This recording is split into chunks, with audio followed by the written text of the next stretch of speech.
بسم اللہ الرحمن الرحیم۔ حضرت عبداللہ بن عمر رضی اللہ عنہ کا ایک بار مدینہ کے باہر کسی جگہ سے گزر ہو رہا تھا اور آپ کے شاگرد 2 اصحاب بھی آپ کے ساتھ تھے۔ ایک جگہ بیٹھ کر ان سب نے کھانا کھایا۔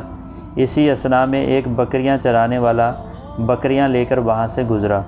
حضرت ابن عمر رضی اللہ عنہ نے اس کو دیکھ کر بطور امتحان اس سے فرمایا کہ کیا تم ان بکریوں میں سے ایک بکری ہمیں بیچ سکتے ہو؟ اس نے کہا کہ نہیں، کیونکہ یہ بکریاں میری اپنی نہیں ہیں بلکہ میں صرف ان کو اجرت پر چراتا ہوں، یہ دوسرے کی بکریاں ہیں۔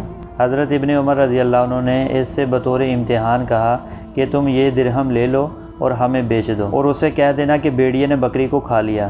یہ سن کر وہ ایک دم سے چیخ اٹھا اور کہنے لگا فَإِنَّ اللہ، کہ پھر اللہ کہاں ہے؟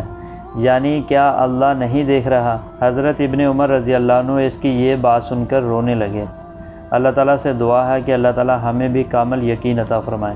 دوستو ویڈیو کو لائک کر دیں اور چینل کو بھی سبسکرائب کر لیں تاکہ ہر انفارمیٹیو ویڈیو سب سے پہلے آپ کو مل سکے۔